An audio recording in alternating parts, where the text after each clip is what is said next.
Tell a story, her whole story. You always scared. Tell me something slight. Listen, I'm mine. Do you have that something that I need in mind? Son, love me, baby. Tell me what I wanna hear. Tell me that you love. Tell me that you love me. Love me, baby. Tell me what I wanna. Hey everyone, welcome back to my channel today. I'm not going to be in the video today, but today I'm going to be talking about some more Black Lives Matter causes, and today I'm going to be discussing Breonna Taylor and other women and girls that have dealt with police brutality, and it's not really talked about as much.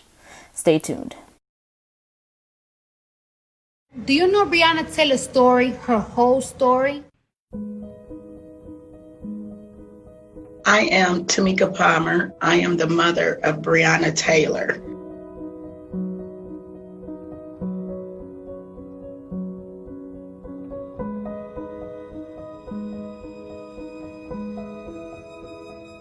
Three officers on the Louisville Metro Police Department used a battering ram to knock down her door. They fired 22 times. 8 of those bullets landed in the body of the most essential worker I will ever know. Bree was murdered by the Louisville Metro Police Department, and after they killed her, they asked me if she had any enemies. No, absolutely not. This story started coming out differently, and people started learning the truth of what was happening and the things that went wrong that night. Now the whole city is mad. Now the whole world is mad. Breonna should not be dead. Some days I feel like I can't breathe without her. This should never happen to another family. I am Breonna Taylor's mother. Say her name. Now that we know what happened to Breonna Taylor, it is time for us to act and to get justice for her and her family. There are a few things that you can do no matter where you are in this country. The first thing is call Louisville Mayor Greg Fisher and demand that he fire the officers responsible for murdering Breonna Taylor. Number 2, call the Kentucky Attorney General Daniel Cameron and demand that he charge the officers who are responsible for murdering Breonna Taylor. Next, call the interim police chief, Robert Schroeder, and tell him to finish his investigation and immediately turn over the details to Breonna's lawyers and also to the Attorney General. And now, Louisville residents, the power is in your hands. Breonna Taylor's family has said that they are not just fighting for her, but they're fighting to ensure that what happened to Breonna never happens again. There's a vote in your town this week. Call your council members and let them know that you demand that they vote to ban no-knock warrants. Do you know what happened to Breonna Taylor? Do you know what happened to Breonna Taylor? All right, so that was a quick video. That's not my video. I got that off of Cardi B's Instagram page. Shout out to Cardi B for putting that up there, because I do feel like Breonna Taylor and other women that have faced Black Lives Matter issues are not being talked about in the media like that. And here's the quick story on Breonna Taylor for those who may not know. On midnight of March 13th, Louisville police officers executing a search warrant. They had a no-knock search warrant ordered by the judge. They walked into her house. They assumed that she or someone there was dealing drugs and receiving packages at her apartment. They walked in, they barged in, and they started shooting. They fired 22 shots. 8 of the bullets hit Breonna, and one of them hit her boyfriend, Mr. Walker, in the leg. And the police story is that as soon as they opened and barged into the apartment, they were met with a gunfire, and they believed that they were involved in some drug dealing, and people were dealing drugs out of their apartment. But that was determined that they were lying, as Breonna and her boyfriend were sleeping. It's like you can't even sleep in your own apartment with peace of mind, or your own house without having to worry about police coming in and killing you and then lying about it. It's like they just wanted to walk into their apartment and say, oh, let's just get them. Who's our victim today? And they're just going to start shooting and open fire. And 22 bullets. 22 bullets. Please, someone comment below and tell me if there's ever a drug anything investigation where they have to shoot 22 bullets. That sounds like a war zone. Please, somebody fill me in, because that is very questionable. And from my understanding, they did not have their cameras on. So what was going on? And honestly, now I am glad that Breonna Taylor is getting more attention in the media. I feel as though black women do not get talked about that much when these things happen. And for some reason, I feel like black women are not the face of situations like this. And it's now coming out. Unfortunately, George Floyd lost his life, but it's coming out that he was, I don't know, a criminal and whatnot. And he did not deserve to be tried, convicted, and killed on the spot like that. No one deserves that. Unless, you know, there's only about 2 types of criminals I could think of that would deserve anything like that. But that's not what this video was about right now. I just find it interesting that he's the face of this campaign, when, again, I don't know his history, and I don't know if it was a $20 bill or a check. No one seems to be able to have that story narrative right. I don't know why. But then it's not, that's just nothing. You should just not get murdered like that. And I definitely believe that cops should get first-degree murder. But I do feel as though women like Breonna Taylor and some other people I'm going to be talking about in this video, but in my opinion, black women deserve much, much better representation in the media for things like this. It's not fair. And honestly, to this day, some people may not like what I'm about to say, but what Malcolm X stands true. The most hated, disrespected, mistreated woman in America is the black woman. And it shows. Now, for those of you who may not know, the new Breonna Taylor law with the no-knock warrant has just been made and passed in Louisville, Kentucky. The Louisville Council unanimously voted to ban the no-knock search warrants after the police shot Miss Taylor dead in her home on March 13th. So now this is a good start, but there's still more work that needs to be done. And I'm quoting, I plan to sign Breonna's law as soon as it hits my desk, says Ms. Fisher, and I suspended the use of those warrants indefinitely as of last month, and wholeheartedly agree with the council that the risk to residents and officers with this kind of search outweigh any benefit. Now they're saying that it requires officers to have their body cameras on while conducting search and set a minimum time period and operation, and the cameras must remain active. And a few weeks ago, the community began to cry out for justice and change, said the councilwoman Barbara Saxon Smith, a primary sponsor of the ordinance. After the vote, you spoke, we listened, and tonight we took action. But my thing is aren't police officers always supposed to have their body cameras on in the first place? I definitely thought that was a routine thing. I know I can name a time when I've been pulled over, maybe for like the routine traffic stop or having a light out, and they always announced to me that their cameras were on. And I'm talking in the past few years, they have announced that. And I know other people that have said that police officers have done the same thing. You get pulled over when you're car with your friends. They always have, usually in my situation, they've mentioned that their cameras have been on. And you know, why is it that the community had to cry out for justice and change for this to happen? I mean, why didn't anybody investigate? And they're asking if, you know, Miss Taylor had any enemies or anything like that. What kind of enemies would fire 22 shots into your home? I don't even know. But unless they're a psychopath, I don't know what kind of enemies would do that in the first place. And, you know, they're saying, you know, you spoke and we listened and tonight we took action. But it's like, you have to fight and crawl and roll over before you can even begin to stand up to walk with them, with the law. I don't understand. It's like people out here, we have to fight and protest just to breathe, it seems. You can't even be asleep in your own home. It took the protest to make this kind of change. And, you know, I get people make mistakes, but gosh, this is just outrageous to me.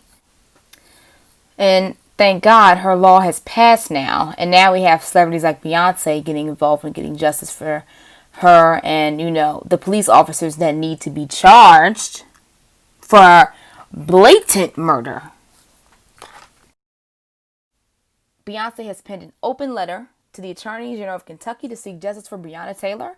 The police officers involved in the shooting have not been charged yet with Miss Taylor's death. Quote, it has been now over 3 months since the members of the Louisville Metro Police Department, the MLPD, killed Breonna Taylor. Plainclothes officer with a no-knock warrant forced their way into her apartment where she was unarmed and asleep, and moments later fired over 20 shots, striking her 8 times. At least 8 times, they say. We don't know how many times. It could have been more. It's looking like. And from what I know from research, because I haven't been able to find anything, but these police officers still have their jobs. They still have their badge. They're still walking around like normal citizens that did nothing wrong, going to work, living their best little police officer lives, while this young lady's life has been taken away from her. And honestly, she technically was with the force too. If she was an EMT, you know, she worked for the government as well. So you all just take away a government member. And it's taking people to protest, thousands of people to protest all over the world, especially in your city, to even attempt to arrest the police officers that did this. What's up with that? That's my question. What's up with that? Like, why haven't they been dealt with? And why are they firing 22 shots? I really can't get over the fact that they're firing 22 shots. Can someone please make it make sense to me? Because it really don't. And you know they went in there with intentions. Who knows? They may have thought it was a drug dealer in there, but they went in there with intentions to kill. If they had a gun that could fire 22 shots like that, you know they had one of them serious, I don't know, sounds like a military assault rifle. I'm not, you know, familiar with gunology, if that's even a term. But why haven't they been dealt with yet? And we have to get celebrities like Beyonce and Cardi B involved in getting their justice for her. Why is that? And this is why we go around saying Black Lives Matter, because we need to draw attention to Black lives, and we need to go around drawing attention to Black female lives. They matter too. And this is why we say this. And, you know, no, I don't even have time for the people that are trying to claim all lives matter. Of course, all lives matter. But they can't matter if Black ones don't matter too. So you can't have all lives matter and just exclude Black people. That's why all lives matter is a problem. That's why we say Black Lives Matter, because we mean Black Lives Matter too. We are disproportionately everything in society. Everything is systematic, you know.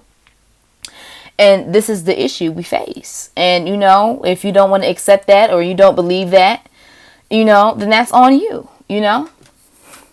But today, this is why I wanted to draw more attention towards Black women and the Black Lives Matter movement, because Black women are the least discussed, and the attention is really not drawn on Black women that much in these movements. And even when it comes to domestic violence, police brutality, you name it, it's very disproportionate, and Black women deal with it so much. And today I'm going to highlight a few of these instances where Black women have to deal with these things, and it's not talked about.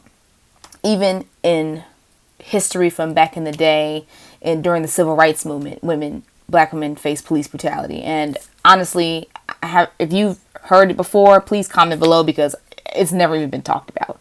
All the police brutality you hear from back in the day, even in the 90s, like Rodney King and all them, it was always the male. No one ever talked about how it affected Black women. So that's what I'm trying to bring attention to today in today's video.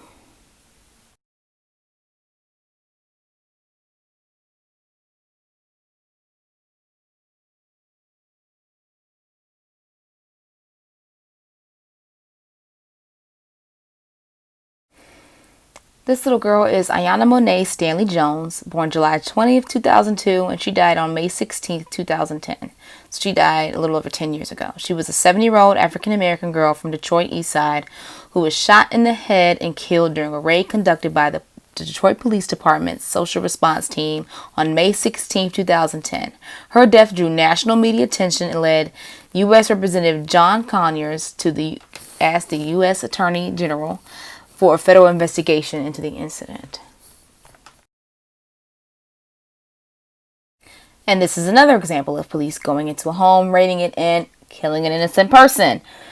I could not find too much backstory on this case. It is an older case. However, from my understanding, if I do find something, I will key it into the video. I believe they thought that something happened, or maybe something was on fire, or they thought something was some type of threat, and they shot a gunfire at her. They claim it was by mistake. And they killed this little girl. Now, I don't know what the situation was behind that, but they raided into her home and they killed an innocent child. And they're just now receiving the compensation for that. But from my understanding, from my research, nothing has happened to the officers at all. She was a child. I mean, she was a little girl, and I'm sure, you can tell a child from looking at them. So I don't know what type of excuse they had for that, but they're just now receiving the $8.25 million settlement. And I'm just like, wow, a child's life is only worth $8.25 million. Like, honestly, that's a lot of money to some.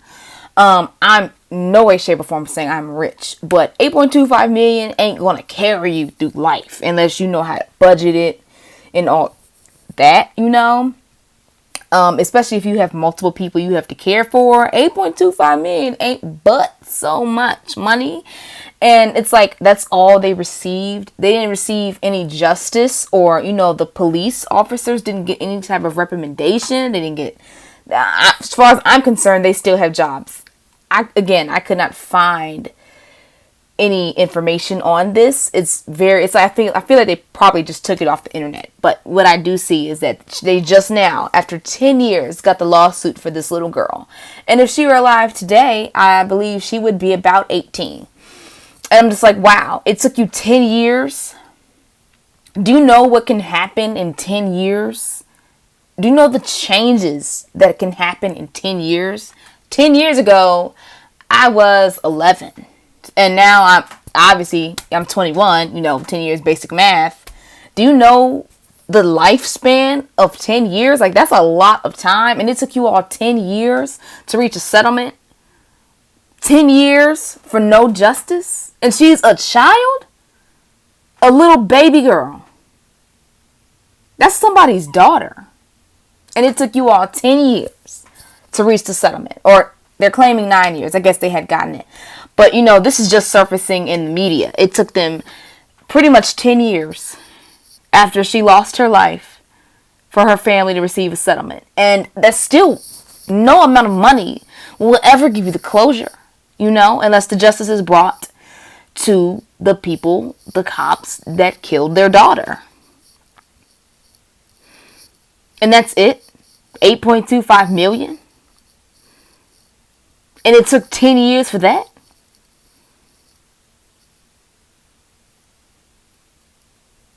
The amount of trauma, the amount of heartache a parent has to go through when they lose their child. 10 years. And that's it. That's the only thing they can do for them. No laws are going to be put in place. They're not going to make any reformations, There was, for as far as I'm concerned, nothing happened to the police officers that did it. And it took them 10 years to get the recommendation. And this is the type of thing that happens to black women and girls all the time. Behind the scenes, closed doors. You just don't hear about it. Personally, I don't really remember hearing about Aiyana Jones 10 years ago. I really don't. And, they just sweep these type of stories under the rug. And, I guess it's coming out now because of the George Floyd and Breonna Taylor and so many more, Ahmaud Arbery. And, I guess these things are starting to resurface now. But nobody was talking about this a year ago. If it says it took them 9 years for them to reach the settlement. Nobody was talking about this last year. Why? Why would nobody bring attention to this? till the whole world is protesting now, and no one brings attention to it until that. Make it make sense, please. So here's what I found on some website, kind of in the cut of the internet. It says right here that they were confused after throwing a deafening and blinding flashbang into a home. Police mistakenly shot and killed a sleeping 7-year-old girl.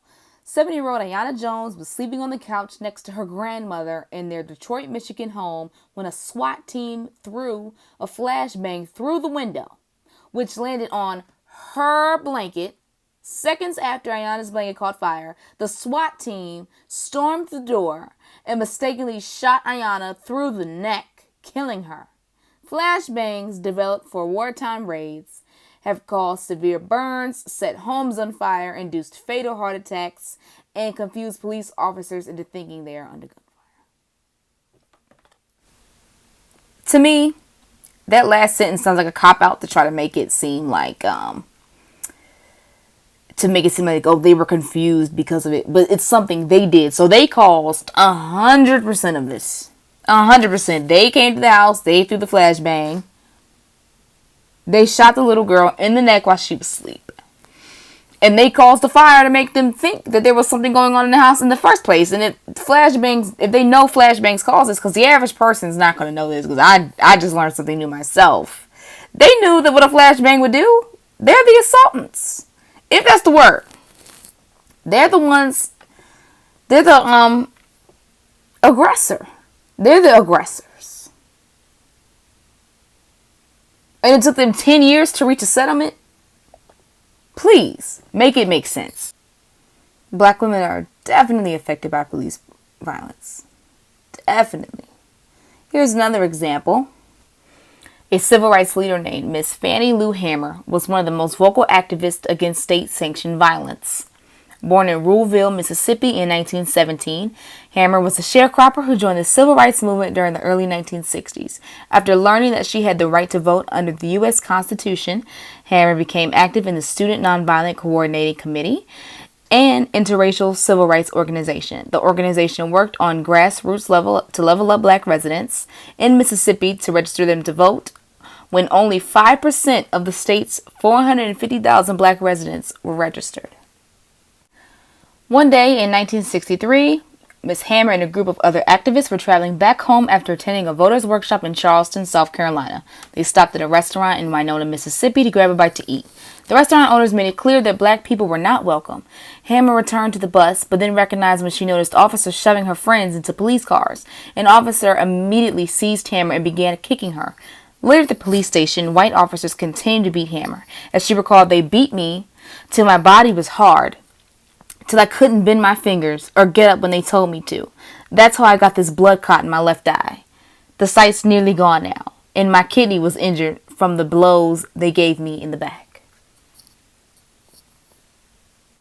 Despite the fear of reprisals, Hamer told this story often. In 1964, at the Democratic National Convention in Atlantic City, she recounted her story before a live televised audience of millions. In doing so, Hamer brought attention to the problem of police violence. Her efforts would pave the way for many other black women activists who boldly confronted police violence and brutality by telling their stories and the stories of their loved ones. And it continues. During the 1980s, Mary Bumpers and Veronica Perry led a grassroots initiative in New York City to combat police violence in black communities.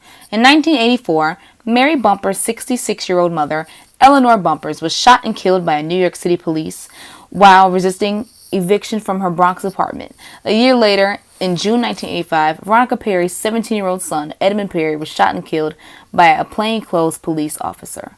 Both cases drew widespread media coverage and public outcry from black leaders who demanded tangible changes in policing.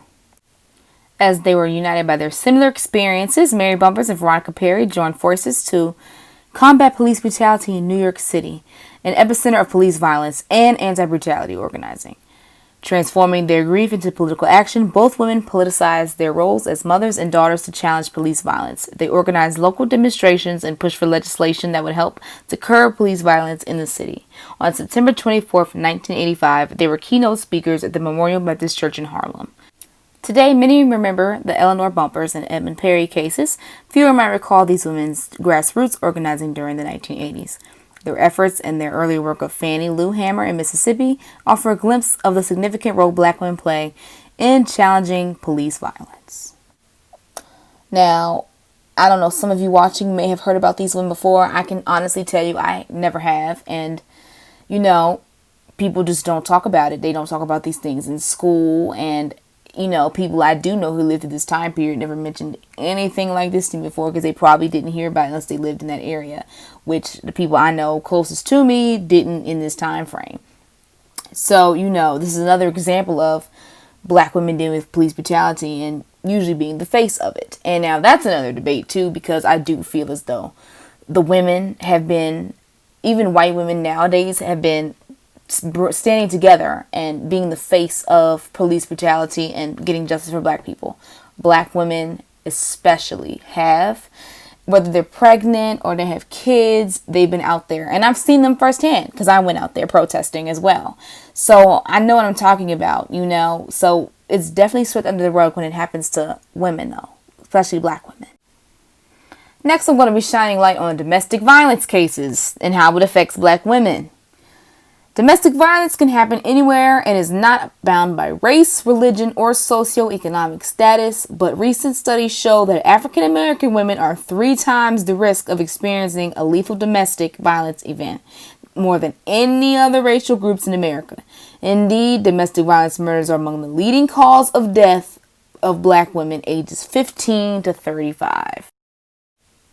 Domestic violence killings became a high-profile issue in North Texas when, in August of 2012, authorities say 32-year-old Dana Cook's ex-husband killed her in her home as she called 911 for help.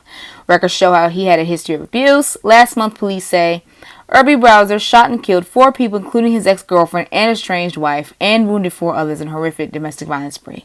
Bowser also had a history of domestic abuse. In 2012, Dallas police reported 12 intimate partner murders, and 6 of which of them were black women. That is half of the victims were black women. Each year, domestic violence is estimated to affect 10 million people in the United States. Yet for black women, the numbers are even more stark, according to the article. More than 40% of black women will experience domestic violence in their lifetime, according to the Institute of Women's Policy Research, the status of black women in the United States. In comparison of 31.5% of all women will experience domestic violence. A report from the National Center of Victims of Crime found that 53.8% of black women had experienced psychological abuse, while 41.2% of black women had experienced physical abuse. Disturbingly, black women are 2.5 times more likely to be murdered by men than white women. In the overwhelming majority of these cases, 92% the person who killed them knew their victim. 56% of these homicides were committed by a current or former intimate partner. Nearly all 92% of these killings were intraracial, which means that they were committed by a black man against a black woman. With these statistics, Black Women's Health Project determined that domestic violence is the #1 health issue facing black women. The most important thing that can be done is, first, we must address the issues and the root causes of domestic violence, such as the objectification and degradation of women in media, rape culture, harmful gender norms, the pay gap, and other forms of inequality. The underlying causes of domestic violence are the same for all women and are often more pronounced for black women. By taking on these issues directly, we can reduce the incidence of domestic violence for all women, and in particular, black women who are even more impacted by these factors. We can also work to combat racism. We know that one of the main reasons that black women do not report or seek help for domestic violence is racism. The most disrespected person in America is the black woman. The most unprotected person in America is the black woman. The most neglected person in America is the black woman. And Malcolm X said that well over 50 years ago, and it still applies today. It still applies today. And, you know, these are the same black women getting abused. I mean, 40% of black women are getting physically abused, when I believe the numbers said about 50 over 50% of them are getting psychological abuse. And you know, psychological abuse and physical abuse coincide. So that 40% is dealing with both. You know what I'm saying? That's a lot. That is almost half of black women dealing with that. And these are the same black women who go to the front lines and defend these black men for police brutality. And they're the same ones I'm sure I've seen out there protesting with my own eyes. And no one defends them.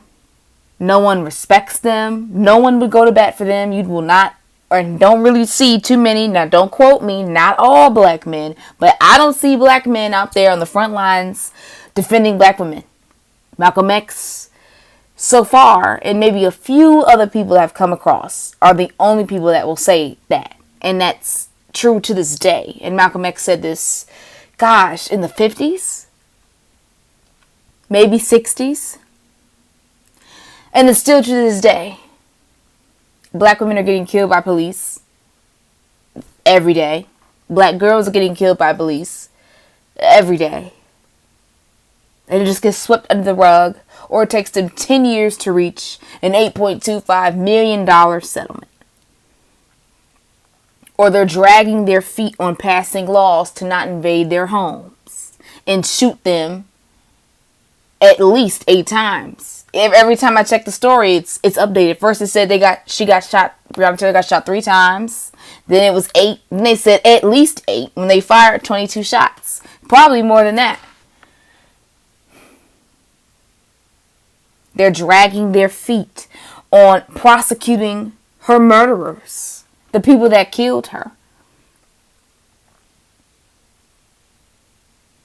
And honestly, I haven't seen too many black men sweating and talking about Breonna Taylor and the other men, women and girls getting killed. But I definitely have seen black women talk about all the police brutality cases. When it comes to black women and girls, it is swept under the rug. And it's not right. And we need to bring more light to this.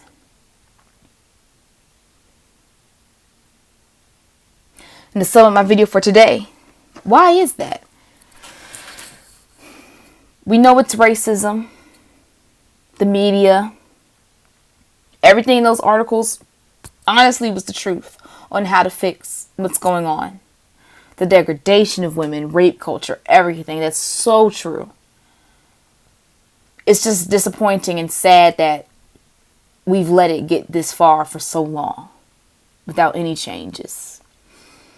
And hopefully, by the looks of things now, it should start to come to a change. But we have a long way to go.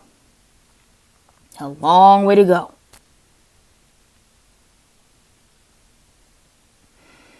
And it's not right. And black women and girls deserve justice.